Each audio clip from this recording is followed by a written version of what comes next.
और आज हम मक्के की फसल के बारे में देखने वाले। तो ये हम अभी मक्के के फील्ड में हैं और हम एक एक जानकारी जो है मक्के के बारे में समझेंगे। तो सबसे पहले तो हम हमारे एग्जाम बेस्ड जानकारी देख लेते हैं जो एग्जाम में फायदेमंद हो। ठीक है, इधर पूरा ले लेना। तो सबसे पहले तो ये तीनों मौसम में उगाए जाने वाली मक्के की फसल है, खरीफ, रबी, जायद। लेकिन सबसे ज्यादा इसे खरीफ में उगाया जाता है। कब उगाया जाता है? खरीफ में। लेकिन भारत के कुछ ऐसे राज्य भी है जहाँ पर इसे जायद में और इसके बाद में रबी में भी उगाया जाता है। जैसे बिहार देख लें हम, उत्तर प्रदेश, बिहार और ऐसे और भी राज्य है, आंध्र प्रदेश, वहाँ पर मक्के की फसल को रबी में भी उगाया जाता है। और जायद की बात आती है तो जायद में चलता है स्वीट कॉर्न। कौन सा चलता है? स्वीट कॉर्न, जो मीठा मक्का कहते हैं, जिसे हम बॉइल करके खाते हैं। ठीक है, और ये जो मक्के की फसल है किस कुल की है? ग्रैमनी की है। किस कुल की है? ग्रैमनी। और इसका वैज्ञानिक नाम क्या है? जिया मेज। क्या है इसका वैज्ञानिक नाम? जिया मेज। हालांकि देखो, मक्के के दाने के हिसाब से पता है इसे 7 वर्गों में बांटा गया है। कितने वर्गों में? 7 वर्गों में। लेकिन हमारे यहाँ जो मक्का उगाया जाता है वो केवल डेंट कॉर्न है। कौन सा? डेंट कॉर्न का मतलब ये है कि इस मक्के में ऐसा दाना मिलता है जो दांत की तरह होता है, एकदम मजबूत ठोस। कैसा होता है? दांत की तरह मजबूत और ठोस। अब बात आती है, सबसे पहले हमें मक्के की फसल लगाना है, बोलना नहीं, मक्के की फसल लगाना है। अभी आप सोचोगे कि सर हमने तो ये पढ़े हैं, आपने क्या नए बताए? हम नया बताने के लिए धीरे धीरे जा रहे हैं नए की ओर। पहले इसकी बेसिक जानकारी समझ लेते हैं। सबसे पहले यदि मक्के की हमें बुआई करना है तो खेत की तैयारी कैसे करेंगे?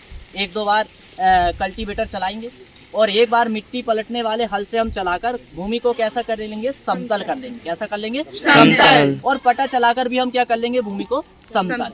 और फिर इसके बाद हम क्या करेंगे? या तो हम सीड ड्रिल से मक्का लगाएंगे, आजकल सीड ड्रिल आ गई है मक्के लगाने की, या तो फिर घार निकाल कर हम एक एक करके बीज लगाएंगे। अब इसके बाद में फिर हमें क्या ध्यान रखना है? जैसे हमने सोइविंग कर दी है, बुआई कर दी है, फिर इसके बाद में जैसे ही मक्के की फसल 20-22 दिन की होती है, कितने दिन की? 20 दिन के बाद, तो हमें विशेष ध्यान रखना पड़ता है खरपतवार नाशी के बारे में। किसके बारे में? खरपतवार नाशी। हाँ, खरपतवार नाशी का छिड़काव करने की सही उम्र मानी जाती है जब मक्के में 5-5, 6-6 पत्ती हो जाए। कितनी हो जाए? 5-5, 6-6 पत्ती हो जाए। और खरपतवार नाशी तो बहुत सारी है, तमाम जो है मार्केट में है। लाउडिस है और इसके बाद में लगाम है और टिंजर है। ऐसे कई सारे टेक्निकल है जो अभी चल रहे हैं। चंबल फर्टिलाइजर ने भी कुछ अपने टेक्निकल निकाला हुआ है, वो हम इनका छिड़काव करके खरपतवारों में नियंत्रण पा लेते हैं। अब बात आती है किसकी? खाद की। किसकी बात आती है? खाद। तो खाद की सही उम्र क्या होती है? 20 दिन से बाद। कितनी कब देना है? 20 दिन से बाद। तो देखो, खाद देने के भी कुछ तरीके हैं। जब आप प्रथम बार जब मक्के की बुआई करोगे तो उसी समय आप फास्फोरस और पोटास को देना, मतलब फास्फोरस पोटास को देना है। और आधी मात्रा यूरिया की भी देना। और जो आधी मात्रा बचेगी, जैसे मान लीजिए हम 100 किलोग्राम दे रहे हैं, कितनी दे रहे हैं? 100 किलोग्राम यूरिया हम दे रहे हैं, तो 50 किलोग्राम यूरिया हमें कब दे देना है? जब हम बुआई कर रहे हैं तभी। लेकिन हम ऐसा करते नहीं है, हमारा तरीका तो दूसरा ही है। तो 50 किलोग्राम हमें तुरंत ही दे देना है जब फास्फोरस पोटास के समय, और 50 किलोग्राम जो बचती है उसे हमें 2 भागों में देना है। पहला भाग कब होना चाहिए? जब फसल जो है 25 दिन की, 28 दिन की हो जाए, तब आप एक एक करके दाने, एक एक करके पौधे को देते। पहला डोज तो ये हो गया। सेकंड डोज कब देना हमें?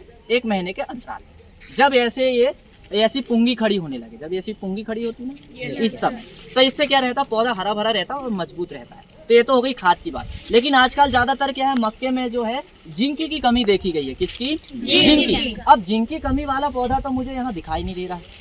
तो जब जिंक की कमी होती है तो देखो क्या होता है, ये जो नए कलिका रहती ना, ये वाली जो ये वाइट हो जाती है सबसे ऊपर। कैसी हो जाती है? वाइट कलर की झलक दी। तो इससे ये समझ में आता है कि इसमें जिंक की कमी हो गई। तो जिंक की कमी पूर्ति करने के लिए हमें क्या देना चाहिए? Zinc sulphate. क्या देना चाहिए? और आजकल किसान लोग डालने लगे हैं जिंक। अब ये तो हमारी थोड़ी सी उर्वरक की मात्रा भी हो गई। और यदि हमें कार्बनिक खाद डालना है, बेसिकली आजकल कार्बनिक खाद हम कम उपयोग कर रहे हैं, जो हमें करना चाहिए कि नहीं? क्योंकि लगातार यदि हम रासायनिक खाद का उपयोग करेंगे तो हमारी भूमि कैसी हो जाएगी? बंजर हो जाएगी कि नहीं बंजर? तो हमें कार्बनिक खाद में भी विशेष ध्यान देना चाहिए। आजकल तो बहुत एक से कार्बनिक खाद बनाने के प्लांट है। जैसे वर्मी कंपोस्ट सबसे अच्छा तरीका है खाद बनाने का। वर्मी कंपोस्ट मतलब है केचुआ खाद। कौन सी खाद? अब केचुआ खाद कैसे बनती है, इसका तरीका समझ। केंचुआ खाद बनाने का एक सबसे अच्छा तरीका है कि जो फसल के अवशेष रहते हैं ना, मतलब इनके डंठल भुट्टा तोड़ लेंगे। जब ये डंठल बचेगा इसको एक टाँके में ले जाके फेंक दीजिए। वहाँ पर बहुत सारे केंचुओं की वैरायटी आती है, उनको लाइए, 2-4 किलो केंचुआ वहाँ पर छोड़ दीजिए। और एक समय ऐसा आएगा कि वो उसको पूरा खा खा के पूरा इसको भूसा बना दीजिए। फिर उसको क्या करिए, छन्ने से छना लीजिए, केंचुआ अलग हो जाएगा और खाद आपकी अलग हो जाएगी। ये बन गई वर्मी कंपोस्ट। कैसी बन गई? Vermi compost. यदि आपको ये भी नहीं बन पा रहा है, आपको ये सुविधा भी नहीं मिल पा रही, तो आप क्या करिए, उसके लिए सबसे अच्छा तरीका है ये पूरा जितना कचरा निकलता है फसल का अवशेष, इसको ले जाकर एक गड्ढे में छोड़ दीजिए और उसमें थोड़ा सा पानी भर दीजिए। एक समय ऐसे आएगा 4 महीने के बाद वो खुद ही सड़ जाएगा और वो खाद को आप डालेंगे तो एक अच्छी हरी खाद क्या होगी, बन जाएगी। ऐसी खाद का हम उपयोग कर सकते हैं। दवाई देख लिए, खाद देख लिए। अब बात आती है कि थोड़ा सा हम इसकी डीपली चले जाते हैं, इसकी केमिस्ट्री में चले जाते हैं। तो ये कैसा पौधा है? C4 पौधा। कैसा पौधा? C4 पौधा, जिसमें कार्बन की संख्या कितनी होती है? 4 होती है। कितनी होती है? 4 होती है कार्बन की संख्या। अब यहाँ पर यदि हम पौधे को देखेंगे, ले लो सबका, ले लो एक। सर ये क्या है? ये जो मक्का खा रहा है, इसके बारे में भी हम बताएंगे, लेकिन सबसे पहले हमें प्लांट की फिजियोलॉजी समझ लेना चाहिए कि प्लांट के कौन से भाग को क्या कहते हैं, ये समझना चाहिए। ठीक है, अब वहाँ पर मुझे देख के बताओ कोई ऐसा पौधा जो नीचे जिसकी तीनों जड़ आपको दिखती हो। देख रहे क्या उधर? आइट साइड देखो अपने, लड़कियाँ आप खड़े रहेंगे, तीनों जड़ दिखना चाहिए ना। ठीक है, हाँ नहीं दिख रही ना, कोई बात नहीं, चल ठीक, मैं बताता हूँ। तो देखिए ये प्लांट है, इधर आइए, देखिए प्लांट को देखना किस भाग को क्या कहते हैं, इधर से देखो। तो सबसे पहले हम जड़ों का निरीक्षण करते हैं। किसका? जड़ों का। देखो ये मक्के में आपको जड़ दिख रही है, ये अभी 2 ही प्रकार की दिख रही है, लेकिन जड़ कितनी प्रकार की होती है? 3। सेमिनल, क्राउन और प्रोप। और जो आपको जो ऊपर जो जड़ दिख रही है प्रोप जड़ है। कौन सी? प्रोप, मतलब सहारा देने वाली जड़ है। कौन सी? सहारा देने वाली। यदि ये जड़ निकल जाती है तो चाहे जितनी हवा चल जाए, जितनी बारिश हो जाए, पौधा कभी भी नहीं गिरेगा, क्योंकि ये जड़ जो है यहाँ नीचे पहुँच के और पौधे को क्या करती है? सहारा देती है। क्या करती है? सहारा देती है। तो ये जड़ देख लीजिए। अब जड़ के बाद थोड़ा सा ऊपर आइए, दिख रहा था ना, ये जो गांठें रहती ना, इसको नोड बोलते हैं। क्या बोलते हैं? नोड। और ये जो यहाँ से एक यहाँ पर है और एक छल्ला, ये दूसरा ही, इन दोनों का यहाँ से और यहाँ का, इन दोनों के बीच के भाग को क्या बोलते हैं? इंटरनोड बोलते हैं। क्या बोलते हैं? इंटरनोड। अब ये तो इनके बारे में आप जानते हैं, ये पत्तियां हैं, ठीक है, ये भी पत्तियां हैं, और ये C4 पौधा है, ठीक है। और C4 पौधे की क्या विशेषता है कि इनकी पत्तियां ऐसी लंबी रहती है। जो ग्रेमनीकुल के जो पौधा रहते हैं कि नहीं, यदि मान लो आपको पूछ लिया जाए कि ग्रेमनीकुल बताइए, ये पौधा लगा है, मान लीजिए साइड में क्या लगा है? अरहर का, और ये लगा है इधर साइड में मक्के का, तो आपको कैसे पता चलेगा कि ये C4 पौधा है और वो C3 पौधा है, या ये ग्रेमनीकुल का है वो लेगमुनेसी का है? तो देखो सबसे अच्छी पहचान क्या रहती है, जो ग्रेमनीकुल के जो पौधे रहते हैं ना, उनकी पहचान सबसे अच्छी यही होती है कि इनकी पत्तियां ऐसी लंबी रहती है, घास के जैसे रहती है, ठीक है, ऐसी लंबियाँ रहती है। देखो ये के मेन नब्ज है और बाकी ये साइड में इनकी छोटी छोटी नसें हैं। सबसे अच्छा पहचानने का तरीका यही है। और इनके डंठल हमेशा ऐसे लंबे रहते हैं। जो ग्रेमनीकुल के जो पौधे रहते हैं उनके डंठल कैसे रहते हैं? ऐसे लंबे रहते हैं, ठीक है, आप ऐसा भी समझ सकते हैं। अब इसके बाद में ये तो हुई ग्रेमनीकुल का पौधा। कौन से कुल का है? ग्रेमनीकुल का। अब ग्रेमनीकुल का आप देख लेना, उदाहरण देख लो ग्रेमनीकुल। आप देखो गेहूं, देखो ऐसे ही लंबा तना रहता है। Yes sir. धान देखो ऐसे ही लंबा तना रहता है।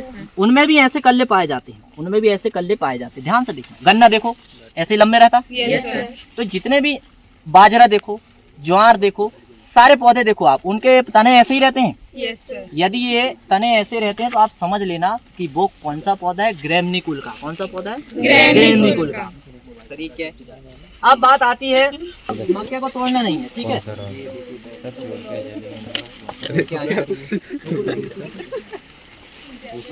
देखो माहू मैं बताता हूँ आपको एफिड मक्का में कैसे लगता है। देखो ये आपको दिख रहा है, ये देखो बहुत छोटे छोटे, ये मक्के का माहू है। क्या है? मक्के का माहू, जिसे एफिड कहते हैं। और आप अपने दैनिक जीवन में यदि ये बरबटी में लग जाता है तो आप इसे क्या कहते हैं? गुल्ला। क्या कहते हैं? गुल्ला। मतलब बरबटी में जो एक इकट्ठा झुंड लग जाता है ना महू का, उसे गुल्ला कहते हैं। तो देखो इस तरह से ये नुकसान पहुंचाता है। अब ये क्या काम करेगा, ये पूरा लग जाएगा पौधे में। हालांकि मक्के का पौधा मजबूत रहता है, इसलिए मक्के की फसल को ज्यादा नुकसान नहीं होता है।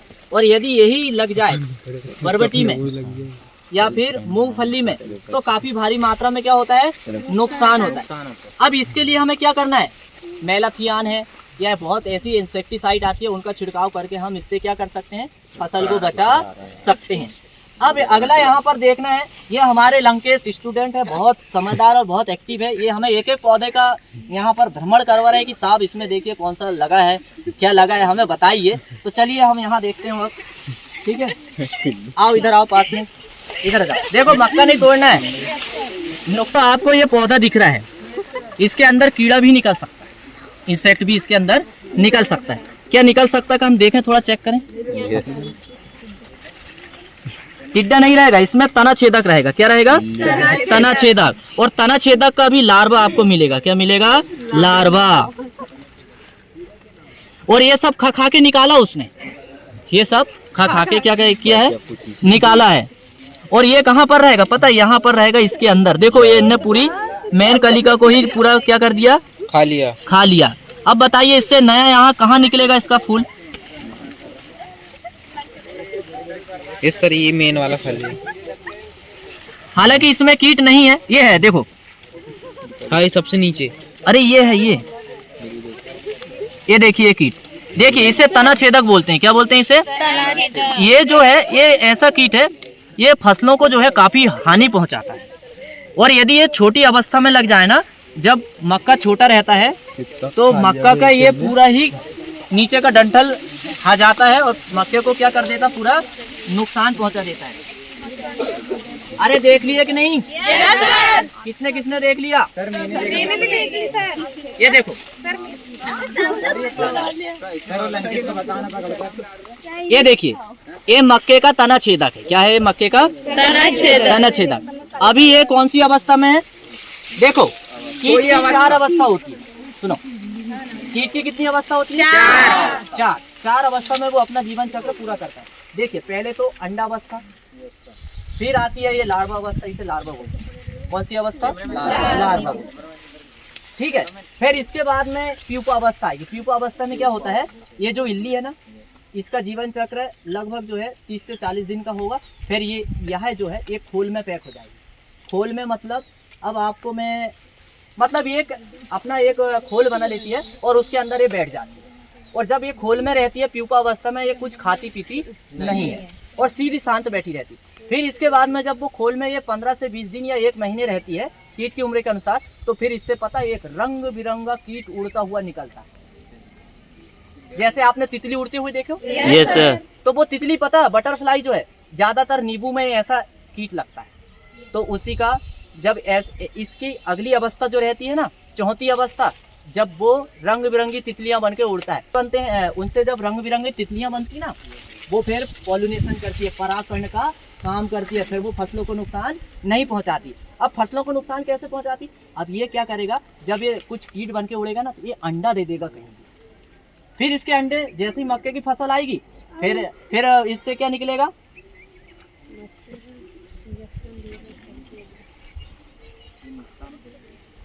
जैसे ही अंडा देगा फिर ऐसे क्या निकलेगी, गिडार, और फिर खाना चालू करेगी, फिर ऐसे फसलों को नुकसान पहुंचाएगी। ये केवल इस अवस्था में फसलों को नुकसान पहुंचाता है।